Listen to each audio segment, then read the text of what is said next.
For the past 2 decades, Nintendo have been consistently defined by their split between 2 platforms, their handhelds and their home consoles. Though it was a strategy that helped get them through tough times, as the Game Boy and DS brands carried them through their N64 and GameCube woes, it became increasingly apparent that Nintendo was stretched thin. As third parties completely and utterly abandoned them, it became starkly clear, especially last generation, that they needed a change. Enter Nintendo Switch. The answer to all of Nintendo's problems, or so it seems, a device that not only consolidates all of their first-party software into one machine, but gives them a platform that has finally started appealing to third parties as well. Who could have seen Doom and Wolfenstein coming? I know I certainly didn't. But along with this newfound success also comes concern.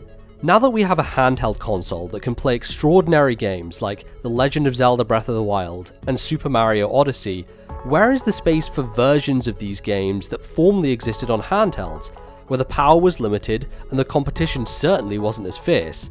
What happens to games like A Link Between Worlds that brought back the top-down Zelda when it's competing with a game like Breath of the Wild? It's still likely that we'll see Nintendo filling the gaps between major releases with smaller, lower-budget games for their major franchises. But what happens then to games that used to be handheld only and whose presence we haven't seen in many years? Games like Advance Wars and Camelot's Mario Sports RPGs. Even third-party series like Harvest Moon, though still kicking around, have seen a significant drop-off. Well, that, my friends, is where Nintendo's secret weapon comes in: independent developers. The Switch has been thriving, in large part due to the deluge of releases from indies. Games like Oxenfree and Axiom Verge have been filling the gaps between their first-party big hitters, and have been reaping the benefits, as third parties are only now just beginning to support the system, having been, unsurprisingly, cautious about a new Nintendo console. The best thing about these independent games is that they aren't defined by state-of-the-art visuals or 90-hour playtimes. They can recapture the types of experiences we used to have on old Nintendo handhelds, and for me specifically, the Game Boy Advance. The Switch is the true successor to the GBA in a few ways. The form factor follows the trend set by the small handheld that was iterated on by Sony in the form of the PSP and the Vita, but the basic idea still applies. A single wide screen with buttons on top and on either side, a form factor that is simple but comfortable. However, it's the games that really warrant the comparison. 3 games in particular signal the return of the types of experiences that many people have longed for. So let's take a look. For years, Camelot have been known for making Nintendo's Mario sports games, starting with Mario Golf on the N64 and Game Boy Color. But what really stood out for people about the handheld iterations is that they weren't merely Mario sports games, but instead a fusion of RPG and sports mechanics that created a winning formula. Ever since the GBA era though, those elements have disappeared from the series and fans have been starving for a true successor ever since. Golf Story then fills a gap in Nintendo's lineup that has been missing for well over a decade. This cute, charming adventure builds on the concepts of Camelot's early games and takes you on a journey where golf and RPG are given almost equal billing. The game has a quest log, mini challenges, boss fights in the form of competitions, and even sections that reminded me of an old school point and click adventure. It truly is the evolved form of the sports RPG, and hopefully Sidebar Games is able to serve us another ace next time. Harvest Moon is a franchise with a long and storied history. It's had a presence on both Nintendo and non-Nintendo consoles and handhelds, and is currently in a very strange place. A publishing deal between Xseed and Marvelous meant the real Harvest Moon games are now released under the name Story of Seasons, while Natsume, having retained the rights to the Harvest Moon name, are still releasing games with that name attached. I know, it's a confusing mess. All this to say that Harvest Moon, Friends of Mineral Town on the Game Boy Advance is viewed by fans as one of the best games in the series, if not the best. It had all but perfected the Harvest Moon formula. That is, until Stardew Valley. If you haven't heard of Stardew Valley, then I honestly have no idea where you've been for the last year. The game is a straight-up phenomenon, and as my friend and co-host Bally stated, is the Super Mario Galaxy 2 to Friends of Mineral Town's Super Mario Galaxy.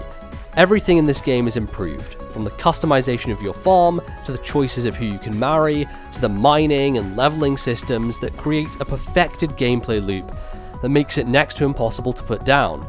This type of game has always been perfect for a handheld system, and on Switch, it makes the experience that much more appealing. Remember Advance Wars? Nope, thought you didn't. Nintendo hasn't released a game in the series since 2008. That's almost a decade. Thanks to the newfound success of the Fire Emblem franchise and Intelligent Systems' milking of their new golden cow, Advance Wars has become all but forgotten, and unless the famed developer can figure out some way to add some anime, bring it back, things look bad for its future. It's a good job then that Chucklefish are bringing Wargroove to Switch in 2018, because it is seemingly Advance Wars in all but name. Now, granted, the game isn't out yet, so it's hard to judge whether or not it will make good on its promises, but so far there are enough nuances to make this game feel like its own thing, while also invoking the parts of Advance Wars that fans are so desperate to return to. A map and campaign editor also mean that as long as this game has a strong community, we may not need another one of these for a while. So here's hoping that Wargroove can be the next GBA-inspired success story for the Switch. What we can glean from these three examples is that not only can Switch offer us the cream of the crop first-party releases, but that we can also get our fill of the types of games that Nintendo simply just doesn't make anymore. And there is a hunger for them. Stardew Valley and Golf Story have both occupied the #1 spot on the Switch download charts, and Wargroove has a ton of buzz and goodwill surrounding it. People want games like this, and they're getting them in droves. So what's next? Well, we already have fast racing RMX filling F-Zero maximum velocity shoes, and Axiom Verge is for all those who miss games like Metroid Zero Mission. I for one would love to see Mother 3 on the Switch, I know, controversial opinion, but failing that, Undertale is a pretty damn good alternative, and one that I think is pretty likely given its recent release on PS4 and Vita. I hope that we continue to see independent developers flock to the system to give us these experiences, because no one else is going to represent classic handheld gaming quite like they do. Ultimately, the Switch is doing a fantastic job of hitting so many different marks, and if indies can keep giving us handheld Nintendo experiences that the company refuses to give us anymore, then I'm all in. Hey folks, thanks for watching. I hope you enjoyed this video, and let me know if you agree. Do you think that the Switch is the kind of success to the GBA that we all want and need, and are there any GBA style games that you would love to see independent developers bring to the system? Do let me know below, leave a like if you enjoyed all that good stuff, and I'll see you in the next one. Goodbye.